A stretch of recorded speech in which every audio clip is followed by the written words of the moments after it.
Hola clase, ¿qué hora es? Hoy vamos a discutir el tiempo. We're going to talk about time today. Y la banda que escuchamos se llama La Vida Bohème y la canción se llama La Vida Mejor, which is the best life. Pero primero vamos a comenzar con las capitales. ¿Cuál es la capital? So I don't have the country listed, but maybe by looking at some of the photos, you might be able to guess, or maybe you can't. So, el país es España. Entonces, la capital de España es Madrid. ¿Dónde estamos?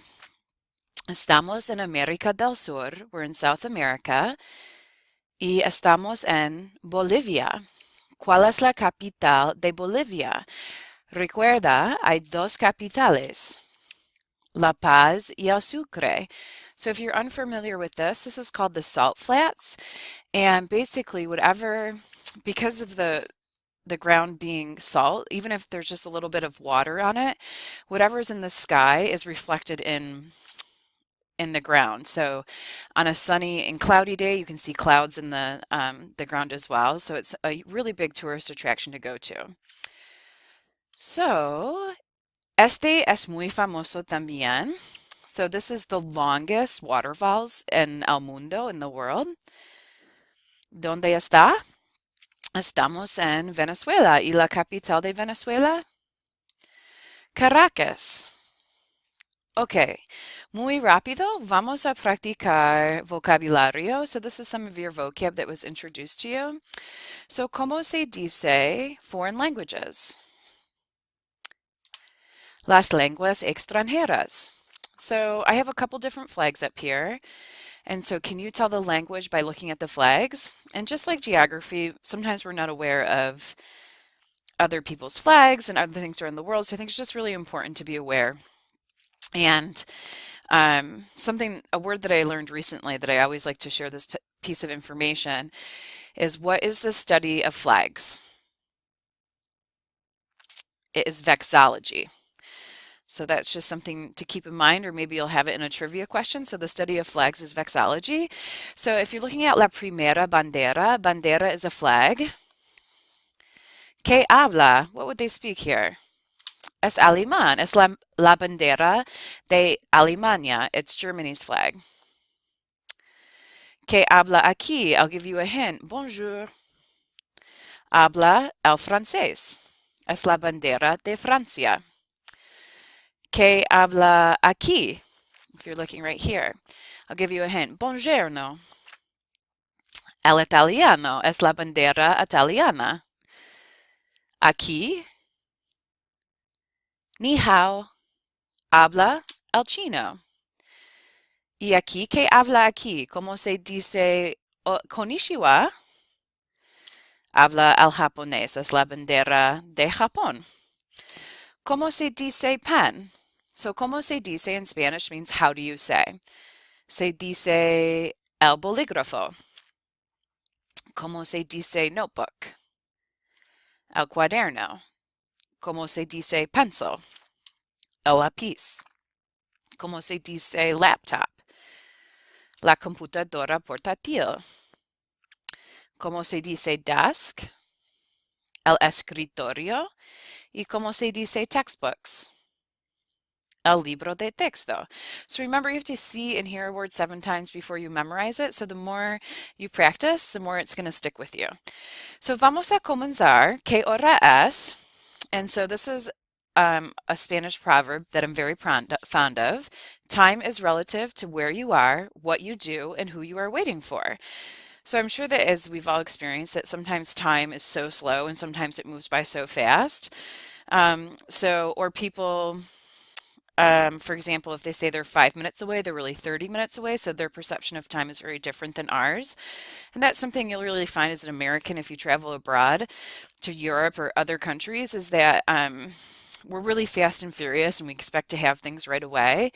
If you're in Spain and you sit down at a restaurant, you could wait 15 minutes before anybody even addresses you. Where if that happened in the United States, we might get up and leave. And so their perception of time is very different. And spending time with people is really important. And so a lot of times their lunch and dinners are much longer than ours are here in the United States. It's more about the quality of conversation. So it's really interesting.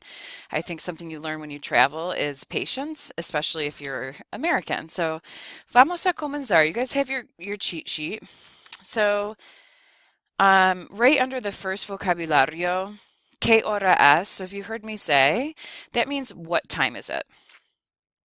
So to the right, it says a qué hora. And a qué hora means at what time. A la means at. So for example, if I said a las siete, it would be at 7 o'clock. De la mañana, in the morning. De la tarde, in the afternoon. De la noche, in the evening. So a lot of times I'll get the question, why do you use de la instead of por la mañana? De is more of a specific time period. So a las siete de la mañana, right? So it's giving a specific time, where por la mañana could be over a long period of time in the morning. En punto, on the dot. Medianoche, midnight. Mediodía, noon. Media equals 30 minutes or a half. So for example, son las 3:30 is 3:30. Cuarto equals 15 minutes or a quarter. Menos, minus. Son las, it is. Es la, it is. So use es la una for times between 1 o'clock and 1:59. So if I'm talking about 1 o'clock specifically, and this is only between 1 and 1:59, you use es la.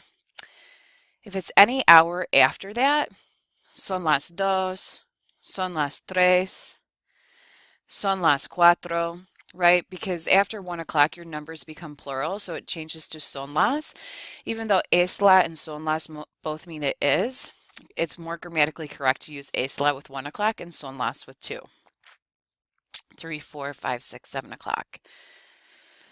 So there are two exceptions to this. So 1 o'clock means es la una. So just so that you know, the following can also start with es la. So noon would be es mediodía. It is noon. So obviously there's two ways that you could say noon. Or you could say son las 12 por la tarde. It's 12 in the afternoon. And it should be de la tarde after I just gave that example. So just keep that in mind. It's the same for midnight, right? So you have es mediodía, son las 12 de la tarde. Es medianoche, son las 12 de la noche. Or son las 12 de la noche. So if you're going to choose to do that, you just have to make sure you specify between noon and midnight. So use y cuarto to indicate quarter past, y media to indicate half past. So for 1 o'clock, I would say es la una y cuarto. So cuarto equals 15 minutes. So you also could say es la una y quince, right? Because quince means 15.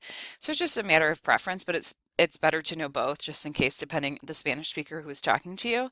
It's just like how we would say quarter after 1. So 2:30, son las 2:30. So again, you could say son las 2:30, but it's just a matter of preference and knowing that it can go either way. To add minutes to a time, you use y and the numbers. So for example, the y and, right, is connecting the two sentences. So if it was just 2 o'clock, it would be son las 2. If you're adding minutes to that, it would be son las 2:30, son las 2:30. So to indicate time that is approaching the hour, this is where if you don't like math, this could be a little bit confusing for you, but hopefully I've broke it down for you to be able to understand. So if we're going to do 2:55, what they do in Spanish is they round up to the next hour. So the next hour would be son las 3. And then they use the word menos, which it means minus. So minus how many minutes is it to 3 o'clock? Cinco. Right? So you round up to the next hour, then you just subtract how many minutes it is to that next hour. So, for example, 11:50, the next hour would be son las 12. menos, minus, 10. And also, if you do know your numbers higher up, we haven't gotten to those yet, you could also say son las 11:50. It's 11:50. Or you can say son las 12 menos 10. So go ahead and give it a shot and try to do 3:45.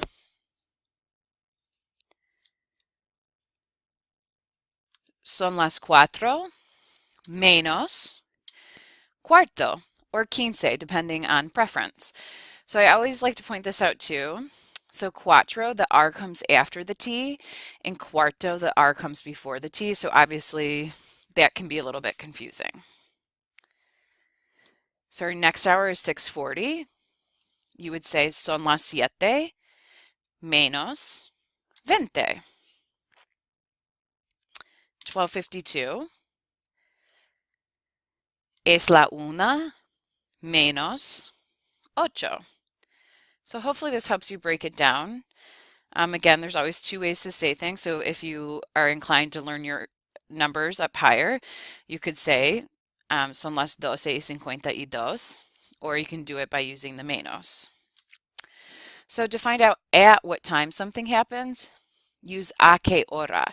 So I underlined it. So just know that a qué hora means at what time, which is different than saying what time is it, right? So I wouldn't say at what time is your Spanish class? My Spanish class, it's noon. You would say my Spanish class is at noon. So how you answer that is not, if it asks a qué, you answer with a las 12:30. It is at 12:30. Instead of saying son las 12:30, it's 12:30.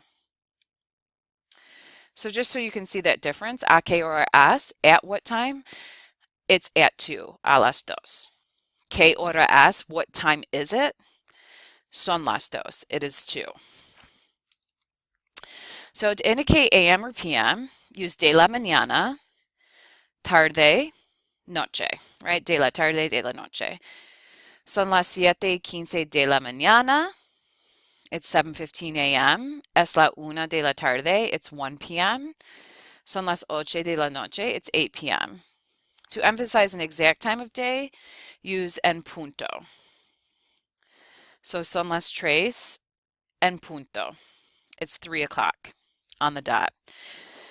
So also keep in mind, a lot of times when you travel, especially to European countries or anyone else in the world, they use the 24-hour clock, especially when they're talking about travel.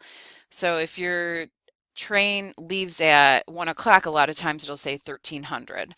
And so that's something Americans usually need to get used to as well, since very rarely do we use the 24-hour clock. So you guys have on the other side 10 preguntas, 10 questions, right? So go ahead and fill those out, and then we'll check your answers. So 9 o'clock, son las 9. Número 2, 3 a.m. Son las 3 de la mañana. 12 p.m. Es mediodía, or son las 12 de la noche. So you have both of those options. 4:14. Son las 4:14. So obviously knowing your numbers is really beneficial when telling time. Número 5, 11:15. Son las 11:15, or son las 11:15. Again, either one, it's up to you. They're both correct. Número 6, 7:15.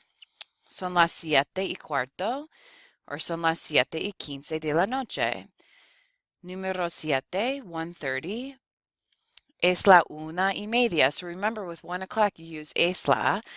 And again, you can say media or 30. Número 8, 3:30. Son las 3:30 de la mañana. Número 9, 11:30. You have son las 11:30, or son las 11:30 de la noche. Número 10, 10:45. Son las 11 menos cuarto, right? You also could say son las 10:45. So here's two extras, and this is good practice. So 7:45, you would say son las 8 menos cuarto de la mañana. Número 12, 2:45, son las 3 menos cuarto. So the next part we're going to do is escuchando. So I made a list for you on your cheat sheet, 1 through 10. So I'm just going to read the time. And I'll just read 1 through 10, and then I'll give you la respuesta just so you can practice listening in Spanish and see how well you do. So, número uno, son las cinco. So, for example, right, I would say in Spanish, es la 1:35. And you can write down 1:35. All right, so número uno, son las 5:15. Son las 5:15. Número dos, son las 3:45. Son las 3:45. Número tres, number three, es mediodía. Es mediodía. Número cuatro, son las 9:30. Son las 9:30. Número 5. Es la 1:22. Es la 1:22. Número 6. Son las 5:18. Son las 5:18. Número 7. Son las 9:10. Son las 9:10. Número 8. Son las 7:09. Son las 7:09. Número 9. Son las 11:11. Son las 11:11. Número 10. Es la 1:12. Es la 1:12. So remember, if you struggled, that's okay. You know, one of the hardest parts about learning Spanish is getting an ear for Spanish. If you've never had exposure to it, your ear is just now being exposed to how syllables are pronounced differently. And so that takes a lot of training to retrain your ear to hear things differently. So if you're still struggling with it, no worries. It just takes a lot of time, and the more you expose yourself to it, the easier. So número uno would have been son las 5:15. Dos, son las 3:15. Tres, es mediodía. 4 son las 9:30. 5 es la 1:22. 6 son las 5:18. 7 son las 9:10. 8 son las 7:09. 9 son las 11:11. Y número 10 es la 1:12. So, nosotros terminamos la lección para hoy. Entonces, que tenga buen día y nos vemos pronto. Chao.